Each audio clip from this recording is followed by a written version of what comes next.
Labor MP for a second term, the member for Bennelong, Jerome Laxale, joins me here at the desk. Are you tired? Yeah, I'm a little bit tired, Laura, but really excited to be back at work today and to get on with it.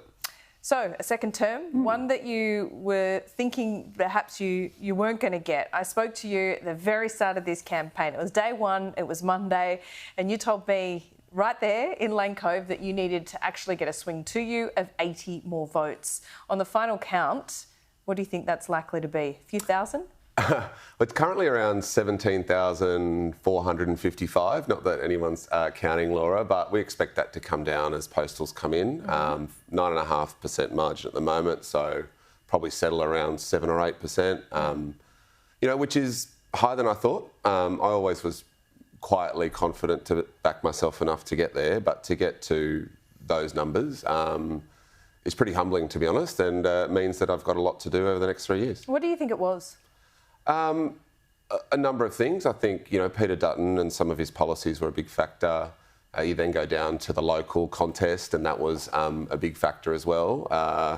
In me, people had someone that had experience at the local level that lived locally for 20 years, and my opponent had neither of those things. So I think those two things combined led to a pretty good result. But, it's not one I'm going to take for granted. No seat is safe, as we've been saying the last two electoral cycles. So I'll work really hard, as I have done my entire career. Yeah, in many ways, the story of this election campaign is one of the independents as well. I mean, Labor's, even with the stunning number of seats and kind of supermajority you've got in Parliament now, your primary vote is still relatively low, I would say. And look, not to take anything away from you, not to pick at this as well, but it does show more and more that you cannot take the electorate or any voter for granted. You just don't have that discipline that you had with the baby boomers and, below 50s.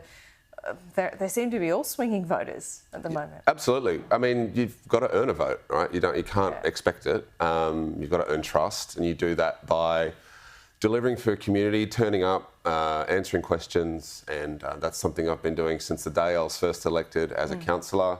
I mean, we're currently sitting at a 45% primary vote in Bennelong, which is, wild. Wow, yeah. And I'm guessing that's just off the back of, our policies for the next term, the fact that we've delivered on a lot of things in the first term, and that I was the candidate they trusted to do that. Yeah, so when you were door knocking, I'm assuming you door knocked thousands of doors, certainly wearing out that shoe leather. What were people raising with you? Were they raising Peter Dutton as the problem? Were they talking about work from home? Were they still unsure about Anthony Albanese? They were definitely raising Peter Dutton. When people ask me what's the biggest issue on the doors in Bennelong, it was from day one, particularly when the boundary changed, is when I started really ramping it up, particularly in the new areas. From day one, it was Peter Dutton. I don't want Peter Dutton as Prime Minister. Why? His history, his record, the way he sought to find division on almost every issue. He voted against every cost of living measure, Laura, every one. And people don't expect that from an opposition leader. They understand the rough and tumble of politics, but they also expect Parliament to work together. And Peter Dutton didn't give the government bipartisanship on many issues at all. And I think that came back to hurt him at the end of the day, because he almost wanted to repeal the tax cuts that we put in July. I mean, a Liberal Party wanting to raise taxes, I mean, that's madness. Yeah, even if it was, 70 cents a week or a day or whatever it was. A tax cut's a tax cut. And when you're explaining you're losing, I said that at the time. But Jerome, the number of women that you now have in the Parliament is a stunning comparison, really, to the other side. How do you view that? And do you think that is now solid for Labor, or are you careful that that's not something you take for granted in terms of the representation but also the vote?